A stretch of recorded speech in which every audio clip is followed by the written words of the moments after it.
Hi నమస్తే welcome to Naresh maths classes. ఈ problem solve చేస్తున్నప్పుడు సమాధానం అనే దానికంటే సాల్వ్ చేసే విధానం మీద ఎక్కువ ఫోకస్ పెడుతూ ఉండండి. ఎందుకంటే లెక్కలన్నీ ఎప్పుడు ఒకే స్టైల్లో కనిపిస్తూ ఉంటాయి. క్లాసులో మనం ఏ విధంగా అయితే మాట్లాడుకున్నాము, ఇక్కడ కూడా మనకి వాడు ఏ రకమైన లెక్క ఇచ్చినా సరే దానిని ఏ రకంగా సాల్వ్ చేస్తున్నాము ఆ విధానం మీద మనం ఫోకస్ పెట్టగలిగితే ఇలాంటి లెక్కలు ఎన్ని రకాల లెక్కలు వచ్చినా హ్యాపీగా చేయగలుగుతాం. ఏమి ఆలోచించి మాట్లాడుతున్నాము అనే దాని మీద దృష్టి పెట్టండి. ఓకే, చూడండి ఒకసారి. మధు ఆదాయము పూజ ఆదాయము కన్నా 16.67% ఎక్కువ. పూజా ఖర్చు మధు ఖర్చు కంటే 16.67% తక్కువ. పూజ మరియు మధులు వరుసగా 14,000, 16,000 పొదుపు చేసిన వారి యొక్క ఆదాయాల మొత్తం ఎంత అడిగాడు. ఇద్దరు వ్యక్తుల గురించి మాట్లాడుతూ మధు అనే అబ్బాయి, పూజ అనే అమ్మాయి. ఇక్కడ 16.67% ఎక్కువ ఆదాయము అన్నాడు. అంటే 6కి 1 ఎక్కువ అని అర్థం. ఆదాయానికి సంబంధించి ఖర్చుకు సంబంధించి మాట్లాడాడు. ఆదాయానికి సంబంధించి మాట్లాడుతూ పూజ ఆదాయము కంటే అని ఎప్పుడైతే అన్నాడో, ఈ పూజ ఆదాయం ఎంత అంటే కనుక 6 అని చెప్పొచ్చు, 1 ఎక్కువ అని చెప్తున్నాం కాబట్టి 7 అని చెప్పొచ్చు. అంటే క్లియర్గా వాళ్ళిద్దరి యొక్క ఆదాయాల నిష్పత్తి 7:6 అని అర్థం. అలాగే ఖర్చుకి సంబంధించి కూడా మాట్లాడితే పూజ ఖర్చు మధు ఖర్చు కంటే అని చెప్పాడు. ఇది కూడా మనకి 1/6 అని అర్థం. 1/6 కాకపోతే మధు ఖర్చు కంటే అని చెప్పాడు కాబట్టి మధు 6 అని వస్తుంది. 1 తక్కువ అని చెప్పాం కాబట్టి 5 అని వస్తుంది. కాబట్టి ఆదాయాల యొక్క నిష్పత్తి ఎంత అంటే 7:6, ఖర్చుల యొక్క నిష్పత్తి ఎంత అంటే కనుక 6:5 అని అర్థం. అయితే ఇక్కడ నువ్వు జాగ్రత్తగా పట్టుకోవాల్సిన పాయింట్ ఏంటి అంటే కనుక వాళ్ళ యొక్క ఆదాయాల మొత్తం అడిగాడు. ఎప్పుడైతే ఆదాయాల మొత్తం అడిగాడో అప్పుడు మనం లెక్క చేయకుండానే ఆప్షన్లో ఉన్నటువంటి చూడండి ఒకసారి, ఆదాయాల మొత్తం అంటే మధు ఆదాయము 7 రూపాయలు, పూజ ఆదాయము 6 రూపాయలు కాబట్టి టోటల్గా 13 అని అర్థం. అందుకని కిందన్న ఆప్షన్లో 13వ ఎక్కం పోవాలి. మరి కిందన్న ఆప్షన్లో 13వ ఎక్కం పోవాలంటే కనుక 52లో 13వ ఎక్కం పోద్ది, 39లో 13వ ఎక్కం పోద్ది, 65లో కూడా 13వ ఎక్కం పోతుంది. అక్కడ మ్యాక్స్ 4 ఆప్షన్లో కూడా 13వ ఎక్కం పోతుంది కాబట్టి లెక్క చేయాలి. కానీ వాస్తవానికి లెక్క చేయకుండా ఆలోచించే విధానం ఏంటి అంటే వారి యొక్క ఆదాయాల మొత్తము అని చెప్పాడు కాబట్టి 7 + 6 13 కాబట్టి ఆప్షన్లో 13వ ఎక్కం పోవాలి అని ఆలోచించాలి. అది ఎంతవరకు యూజ్ అవుద్ది అనే సెకండరీ, కానీ ఫస్ట్ మన ఆలోచన విధానం ఆ రకంగా సాగాలి. ఇక ఇంకా ఏమి ఇచ్చాడంటే కనుక మనకి సేవింగ్స్కి సంబంధించి మాట్లాడుతూ మధు అనేవాడు పూజ మరియు మధులు 14,000, పూజ 14,000 అని చెప్పాడు.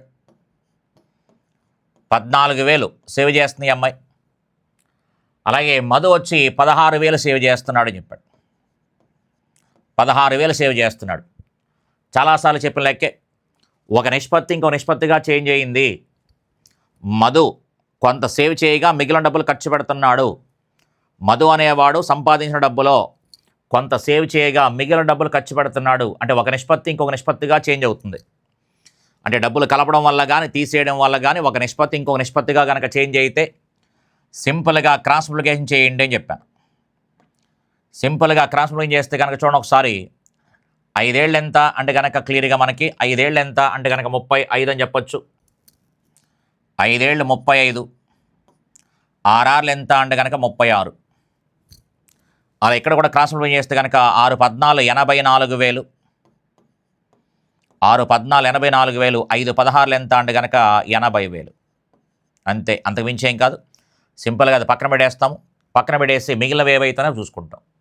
తీసేస్తే కనుక మనకి 35లోంచి 36 తీసేస్తే 1 అని చెప్పొచ్చు. అలాగే 80,000లోంచి 84,000 తీసేస్తే కనుక 4,000 అని చెప్పచ్చు. అంటే 1కి 4,000 అయితే వాడు ఆదాయాల మొత్తము అని చెప్పాడు కాబట్టి 13కి ఎంత అని అర్థం. ఇక్కడ 13 4 ఎంత అంటే కనుక 52,000 సమాధానం ఎంత అంటే కనుక 52,000 అని చెప్పొచ్చు అనమాట. ఓకే, కాబట్టి ఒక నిష్పత్తి ఇంకొక నిష్పత్తిగా చేంజ్ అయింది, కలపడం వల్ల కానీ తీసేయడం వల్ల కానీ అనిపించినప్పుడు ఎప్పుడూ కూడా ఈ రకంగా క్రాస్ మల్టిప్లికేషన్ వేసుకోవచ్చు. ఓకే, నెక్స్ట్ మరొక ప్రశ్న. తరగతి ఏ నుండి 5 విద్యార్థులు తరగతి బిలో చేరితే 2 తరగతులలోని విద్యార్థుల సంఖ్య సమానము. 2 తరగతులలోని విద్యార్థుల సంఖ్య సమానము. ఒకవేళ తరగతి బి నుండి 25 మంది తరగతి ఏలో చేరితే ఏ తరగతిలోని పిల్లల సంఖ్య బిలోని పిల్లల సంఖ్యకు డబుల్ అవుతుంది. అయితే ఏ మరియు బిలోని పిల్లల సంఖ్య మధ్య నిష్పత్తి ఎంత అని అడిగాడు. ఇక్కడ జాగ్రత్తగా అబ్జర్వ్ చేస్తే కనుక ఏ అనే క్లాస్ నుంచి బి అనే క్లాస్కి కొంతమంది షిఫ్ట్ అయితే, అలా కాకుండా మనకి ఏ అనే క్లాసులోకి బి క్లాస్ నుంచి షిఫ్ట్ అయితే, ఇక్కడ షిఫ్ట్ అయిన వాళ్ళు ఎంతమంది? ఏ నుంచి బికి షిఫ్ట్ అయిన వాళ్ళు 5 అని చెప్పాడు. ఇక్కడ బి నుంచి ఏకి షిఫ్ట్ అయిన వాళ్ళు 25 మంది అని చెప్పాడు. 25 మంది. అలా షిఫ్ట్ అయినప్పుడు వాడు కండిషన్లు చెప్పాడు. ఏం చెప్పాడు అంటే కనుక ఏ నుంచి 5 వెళ్ళిపోతున్నారు అని చెప్పాడు. కాబట్టి మన ప్రకారంగా ఏం చెప్పుకోవచ్చు అంటే కనుక ఏలోంచి 5 వెళ్ళిపోతున్నారు కాబట్టి ఏ -5, 5 బిలో చేరుతున్నారు కాబట్టి బి +5, ఈ 2 సమానము అని చెప్పాడు. విద్యార్థుల సంఖ్య సమానం, 2 తరగతులలో విద్యార్థుల సంఖ్య సమానం. చేరిన తర్వాత విద్యార్థుల సంఖ్య సమానం. ఇప్పుడు క్లియర్గా మనకి ఏబీలో ఒకవైపు తీసుకొచ్చేస్తే -5 ఇటు వచ్చింది అనుకోండి, +5 అవుతుంది.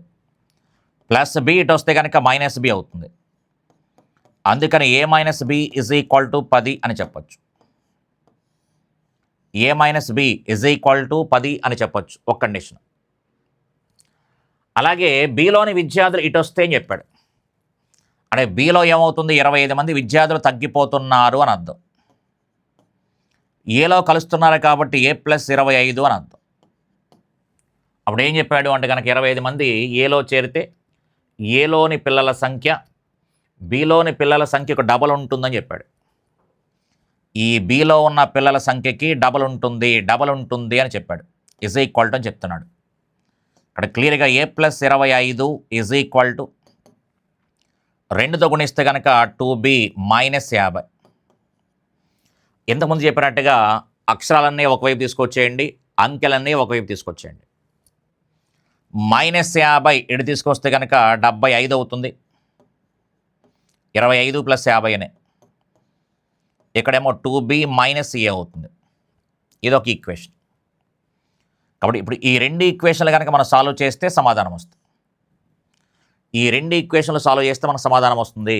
a - b ఇక్కడ ఉంది అంటే 10 = ఇది a - b. ఈ 2 ఈక్వేషన్ సాల్వ్ చేయాలి కాబట్టి కలపండి. -a + a పోతాయి. 2bలోంచి ఒక b తీసేస్తే ఇంకొక b ఉంటుంది. ఇది 85 అని చెప్పచ్చు. 85 అంటే b = 85 కాబట్టి b తాలూకు నెంబర్లో 85 అంటే 17 ఎక్కం పోవాలి కాబట్టి ఈ 2 కాదు అని చెప్పచ్చు. 17 2 ఉన్నాయి కాబట్టి 17 5 85.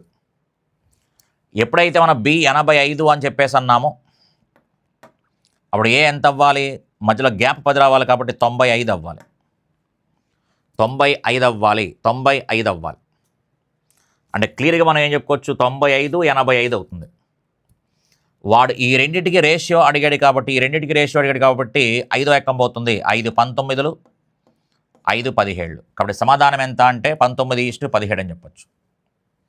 సమాధానం ఎంత అంటే 19:17. 2 ఒక కండిషన్ల ఆధారంగా లెక్కలు అనమాట. ఒక కాన్సెప్ట్ ఓరియంటేషన్లో కండిషన్ల ఆధారంగా లెక్కలు. ఓకే, వీలైతే ఇమీడియట్గా స్పాంటేనియస్గా థాట్ వస్తే లెక్క చేయాలి, లేదనుకుంటే షిఫ్ట్ అయ్యి ఇంకో లెక్క చేసుకోవాలి. అంటే ఆ జాబితాకి సంబంధించిన లెక్క అని చెప్తున్నా. ఓకే, నెక్స్ట్ మరొక ప్రశ్న.